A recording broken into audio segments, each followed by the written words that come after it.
Well, sometimes I look back and I just wonder, what were we thinking? What was I thinking? We went for a long, long period of time with no resources. And when I mean no resources, I mean no resources. People told us we were crazy to go all in. Is this really going to work? I think some of the most beautiful things can emerge through trial and through difficult times. I had been a physician for a long period of time, and I'd had a patient who came to see me, and they would ask me, Dr. Hill, what do you think about the essential oils? And I made the mistake one time of saying, I think that's one of the craziest things I've ever heard. She looked me right in the eye and she said, I am so disappointed to hear that, because that's done more for me than you or any of your colleagues or anyone has ever done for me. And it intrigued me. And over time, I became more intrigued. I became involved with essential oils. And now for the last several decades, this is all that I have focused on and all that I have done. I remember when I first came into the essential oil industry, I thought they were voodoo oils. I thought they were really, really strange. It wasn't long before I started using oils on my kids, and I was amazed at what I was able to do and how it empowered me as a mom to take charge of my family's healthcare. So I was a huge skeptic. Parents were educators. My father was a professor of physics. So I just wasn't raised with anything but allopathic Western medicine. I learned over the years how effective they were and can be, especially if they're pure. When you make a claim that your product is 100% pure and you don't know that it's 100% pure, that's an integrity problem. I sort of made this conscientious decision. You have to, as a human, recognize that you have an obligation to help and to serve other people. After working 10 years in the essential oil industry, I found myself leaving for integrity purposes because I knew that essential oils had to be pure. The desire of my heart was just to go home and raise my children. I've tried all the essential oils out there. There's nothing that meets the quality standards our family needs to use for our health care. And it was in that moment that I knew, stop thinking with your head and start thinking with your heart. It all came together, and I had such a grand vision of going out and finding the world's most pure, most potent essential oils and educating mothers like me how to take charge of their health care. So it was in that moment before fear took over that I picked up the phone and I called Dave. And Emily Wright called me at the time and just said, what if we could go out and source the most pure essential oils on the planet and bring them to the world in a mainstream fashion? And he got really emotional. And Dave doesn't get emotional.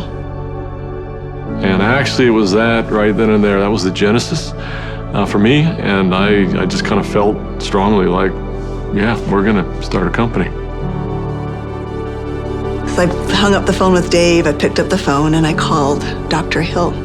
And as I called him, I still remember he kind of giggled. And I said, Doc, this isn't funny. I'm serious about this. What if we could go out and find these pure oils like we've always wanted to do? And what if we could educate people to really understand the power behind these oils? And he said, no, Emily, I'm not laughing because I think your idea is crazy.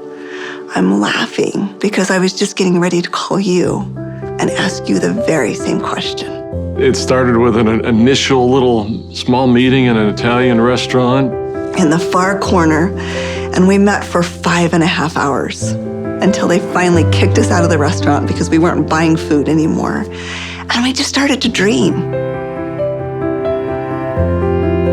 We would meet anywhere we could find some space to meet. And it was in some strange places. Of course, the basement of the Normal Library was one. We got too rambunctious and they finally kicked us out of the library. Sometimes it was in the basement of our homes. I remember not telling my kids, that I was unemployed and starting a new thing, but the dad was working on a project in the basement. As I did the business plan, I started to realize that This was going to be big. I just knew that with such a good team and product that had changed our lives, we felt like this was going to be significant. So as we began in the spring of 2008, that's when we had a massive falling out with the housing market in the United States. And there was a lot of panic and a lot of fear. We looked at starting this company. The first thing you think is, I got to raise money. I've got to get capital. And we set out to do that initially. And actually ended up, the four of us, back in New York City, visiting with some very high-profile people. And as we gathered together that next morning at that conference table, and we've got, all of these Manhattan-style managers that are meeting with us, and they quizzed us for hours. Finally, at the end of the day, they looked at us and they said, "We believe that your business model is going to work. We believe that you will be successful, and we want to fund your venture. We'll give you $5 million. And we all, of course, felt extremely elated. They were willing to fund the company, but of course they were interested in 51% and control. And I just remember the feeling we had as we walked away from that conference table. And the four of us found ourselves in front of the Statue of Liberty. And I remember looking across the water. Almost as if on cue, as I recall, we all just grew somewhat silent. And as we looked out over the water, and I looked at the Statue of Liberty, what rung true to me is, we're doing this to give people freedom. And if we take their money, we can't make people free. And we can't make this dream that we have a reality, because they'll never allow us to bring the quality of essential oils that we know we have to light. Because they'll be looking for an exit strategy, they'll be looking for a return on their investment, and that can't be part of the equation. I remember standing right next to Dave Sterling, and Dave looked at me, and in kind of a somewhat shocking way, he asked me, "How much money do you have, Doc?" And I said, I don't know. And he said, "How much can you pull together?" And I said, "I don't know." And he asked each one of us in succession, and before we left the park that afternoon, we had made the decision that we were unable to take any resources from anybody, and instead, we would all leverage everything we have.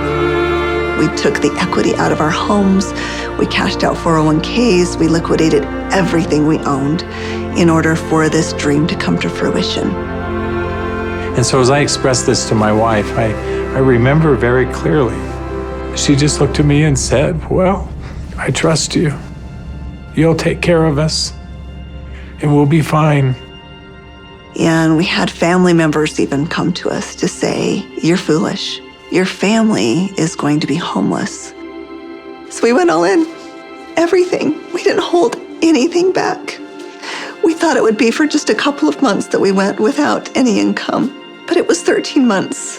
Those final months, we're eating almonds and yogurt and telling our kids they can't go to dance practice and they can't play sports because we don't have enough money. But having that belief that it was all going to be worth it. And I remember a day that we had $5,000 left in our account. $5,000 because we just put together this big oil order. And we didn't know how we were going to make payroll. We didn't know how we were going to make commissions. And just to see how doors open every single time, as long as we continued to step forward, the doors open. People ask me sometimes, how are you guys able to do what you did? And, but everybody rolled their sleeves up and we did every job. We did this job, this job, this job. I was supposed to go out and find these precious oils. So I started calling people, and every single person would say, "Of course, our oils are 100% pure." And that's when I realized almost all essential oils that are sold out there are sold through brokers. These brokers were very smart people, often having very sophisticated labs. And the oils were almost always changed. Most were not pure. Most were synthetically created I had probably 100+ different samples that had been sent to my home. And every time we would meet, Dave, Dr. Hill would say, Emily, have you found the oils yet? I'd have to say, not yet. Like, are we going down the right path? Is this really what we're supposed to do? And I remember one beautiful day, I opened up my doorstep and 5 oils showed up all in the same day. It was frankincense, lavender, tea tree, lemon, and peppermint. As I smelled these bottles, I called up Dave and I called up Dr. Hill and I said, I found the oils. I brought my camera because that was going to be a moment that I wanted to capture. And we pulled the lid off and smelled it. We were confident that these were the purest oils on the planet. I remember that first discussion we had. We talked about the culture of the company. What type of soul do we want doTERRA to have? And we realized that these oils are experiential. And we realized it had to be a person-to-person model. We had to bring people together. We've got to have a culture of giving back. We have to have a culture of caring. Locking arms with the people who are putting the seeds in the ground, who are harvesting these products. It's making sure that their needs are met.